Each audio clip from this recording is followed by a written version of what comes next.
Oi gente, tudo bem? Eu sou a Thaís do Brilho de Aluguel e eu tô aqui hoje para falar para vocês como organizar um mochilão pela Europa.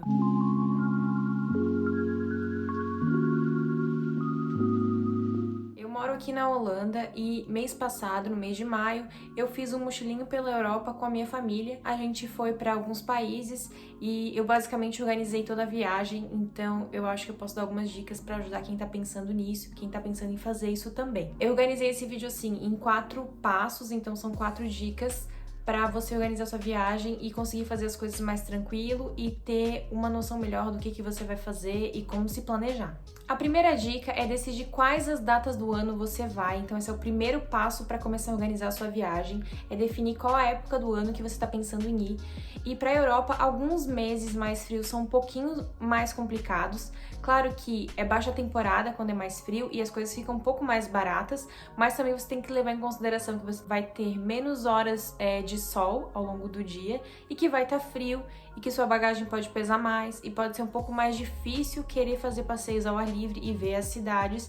Então eu acho que no frio sempre tem que levar mais coisas em consideração e pode dar mais perrengue do que viajar em épocas mais amenas. Entre final de outubro e metade de abril é um período bem frio e para quem vai visitar vários países e às vezes fazer algumas viagens com companhias aéreas low cost que só permitem uma mochila, é bem complicado. Então, quando você está organizando a sua viagem e pensa que em determinados momentos você só vai poder levar uma mochila, a bagagem é bem reduzida. Então, se você vai num período mais ameno, fica mais tranquilo de levar essa bagagem menor.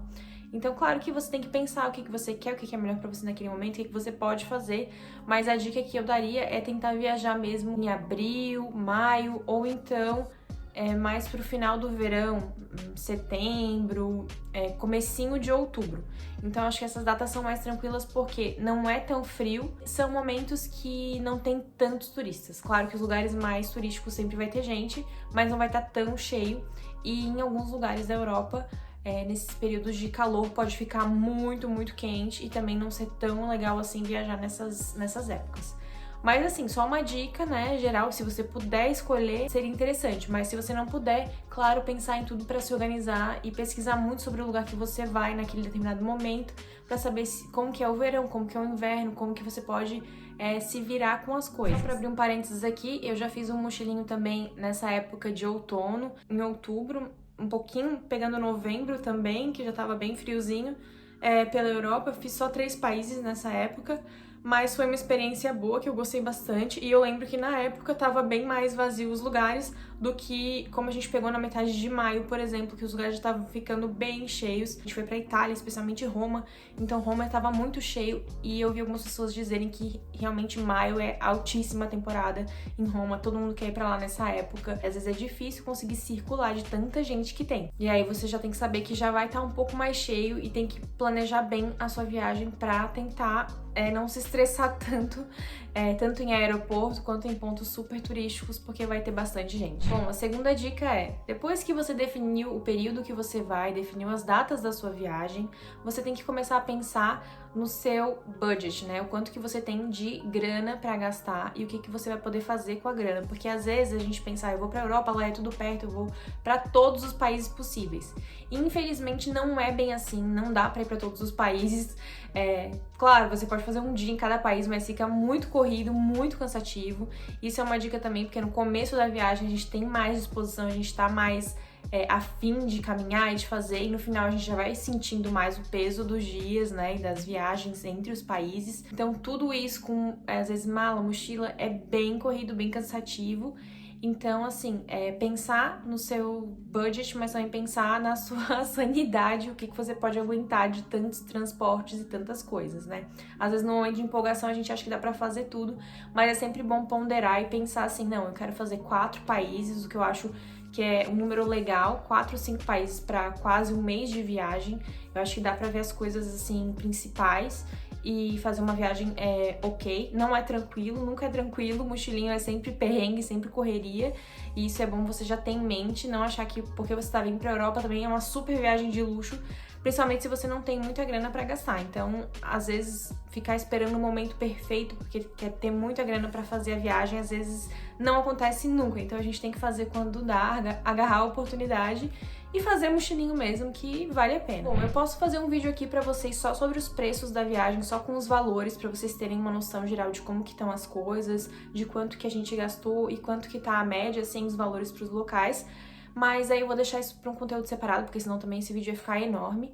E se vocês têm interesse, já comenta aqui, porque também daí eu já começo a montar o roteirinho aqui e organizar a questão dos preços, e aí eu faço pra vocês. Sem contar a sua passagem de avião de volta do Brasil, né, ou de onde quer que você esteja, em cada país que você vai, eu recomendaria hoje, né, mais ou menos assim, uma média de 400 euros por país para você gastar lá, né, contando hospedagem, alimentação e alguns locais, assim, entrada, assim, mas pouca coisa que você vai pagar para entrar. Se você for com mais pessoas, esse valor dá mais certo, sabe? Porque acaba ficando mais barato se você for dividir, às vezes, um quarto de hotel. Às vezes, se você for em grupo pros lugares, tem alguns descontos, algumas coisas assim. Então, vale ter isso em mente. Mas é uma média também, tá? Não dá pra ter 100% de certeza. Claro que você pode fazer uma viagem que vai gastar um pouco menos, mas nunca é muito menos do que isso por país. Isso já é bem no limite, já é pensando numa viagem bem econômica, sem gastar muito, sem levar muita lembrancinha, sem nada disso, entendeu? Sem nenhum extra, assim. É só mesmo para hospedagem, alimentação e uma entrada de um lugar aqui ou ali que é muito importante, muito emblemático, você não pode deixar de ir. Então essa é uma recomendação geral, mas como eu falei, posso falar mais sobre os preços por aqui, e aí acho que vai ficar mais fácil de entender. Bom, gente, a terceira etapa é, assim, literalmente um quebra-cabeças. Por quê? Depois que você comprou a sua passagem, já sabe quando vai, quando volta, esse meio tempo ali que você tem pra fazer um mochilinho é um quebra-cabeça de locais que você quer ir, os dias que você quer passar naquele local e os que dá pra passar também, porque às vezes você vê uma passagem barata um pouquinho antes, um pouquinho depois, e aí você tem que ir encaixando pra os dias darem certo em cada lugar que você vai. Então minha recomendação é ficar de olho em alguns sites que eu vou falar aqui pra vocês, que eu olho, que me ajudaram muito pra montar todo esse esquema aí. O Skyscanner, que eu já uso há muito tempo, já falei em outros vídeos aqui, ele sempre me ajuda a ver os melhores preços e ter uma ideia de como que tá pra cada país. Às vezes, eu quero ir pra um país, mas às vezes outra cidade tá um pouco mais barato, vale mais a pena. Então assim, pra fazer essa pesquisa mesmo, o Skyscanner, Google Flights também ajuda bastante, então você só coloca o destino que você tá saindo e para onde você vai, você pode deixar para procurar no mapinha. Então o primeiro destino, né, que você vai sair do Brasil ou de outro país para vir para a Europa, às vezes é interessante colocar isso para encontrar preços bons e que podem te ajudar a organizar melhor a ideia geral da viagem. E aí também eu usei o site da Eurostar, que é um site de trens, né, que faz poucos trechos, mas o trecho que eu queria eles fazem, e se você compra com antecedência, né, uns 3 meses de antecedência, os valores são bem mais baixos, chega a tal triplo, quando é, tipo, muito perto da viagem. Então, reservei com antecedência e valeu muito a pena. E fiz uma viagem que eu tinha um sonho de fazer, que era atravessar o canal ali da Mancha, entre Londres e Paris, e a gente fez dessa vez. E pegou um preço ok pra fazer esse trajeto. Então, vale a pena olhar o site dele se você acha algum código promocional, ou consegue alguma promoção mesmo que tá rolando. Às vezes é bom sempre ficar de olho pesquisando bastante. E por último também o site da Flixbus, que é uma viagem um pouco sofrida de ônibus, então eu não recomendo vocês fazerem viagens assim mais de 6 horas com eles, porque eu acho um pouco cansativo e dependendo do trajeto é muito perrengue. Mas, assim, é uma experiência pessoal minha. Já tem vídeo aqui no canal sobre isso também, falando sobre a Flixbus. É bom porque é muito barato, mas às vezes não vale, sabe? Não vale a pena. Mas, enfim, a gente fez um trajeto de Flixbus também, que foi um preço muito legal, né? Que a gente pegou. Também comprei com antecedência. E foi um trajeto de um pouquinho mais de 3 horas ou 3 horas, então foi ok, sabe? Foi tranquilo fazer. E aí essas coisas a gente tem que ir vendo e encaixando, montando pra ver como é que dá. E aí, o que eu fiz? Eu procurei saídas, como elas vinham pra Holanda, e a volta delas também era da Holanda, a gente tinha que encaixar os dias, né, nesse tempo que elas estavam aqui, que a gente ia fazer um mochilinho. Eu fiz a saída aqui de Eindhoven, que é um aeroporto que tem os voos mais baratos que Amsterdã, normalmente. Então, mas a gente tem que considerar que tem que ter a passagem de trem até lá, né, e os trens dentro da Holanda são caros. Então, às vezes, essas coisas tem que ver o que realmente compensa no fim das contas, não só o valor da passagem, né? E aí a gente fez a saída de Eindhoven, eu fiz o primeiro trecho para Londres.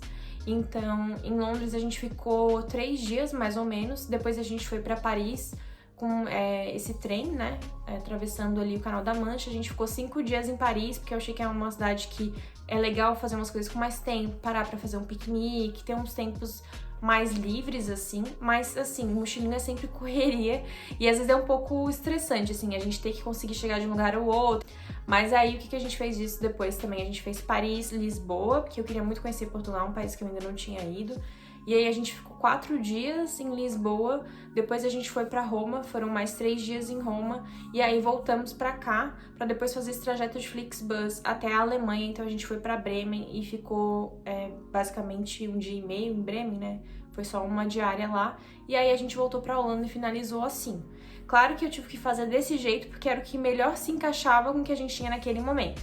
Mas vocês podem fazer outras ordens, outros países, o que dá mais certo, mas ficar procurando os voos de um lugar para outro e já pensando que vai ter esses trajetos também, porque nem sempre o aeroporto é perto do centro da cidade, nem sempre onde o transporte que vem do aeroporto até o centro é bem no centro, às vezes é nos locais mais afastados. Eu mesmo pesquisando, eu tive vários problemas com isso. Para mim, acho que foi uma das partes mais difíceis da viagem, era conseguir organizar e entender como chegar do aeroporto até o centro, até o hotel que eu ia ficar, porque às vezes o Google sugere uma coisa que não tá mais em funcionamento, às vezes aquele ônibus não tá fazendo aquela linha naquele mês, às vezes tá com algum problema naquele trem, e a gente tem que se virar, sabe? Então, procurar métodos para fazer isso.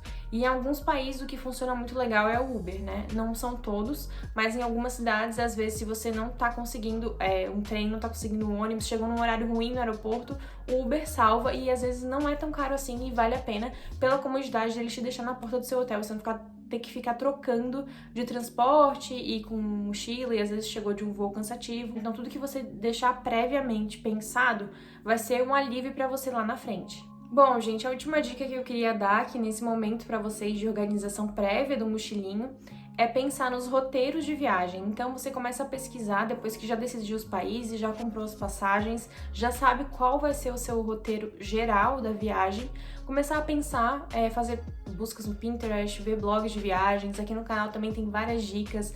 No meu blog lá tem vários roteiros, se vocês quiserem também. Nessas pesquisas vocês começam a ver os lugares que vocês precisam ir, que são mais legais, ou então às vezes até umas dicas de lugares mais escondidos, que não são tão turísticos. Tem de tudo aí na internet, tem muito conteúdo legal de viagem, então montar o roteiro é uma parte bem legal, uma das partes que eu mais gosto, assim.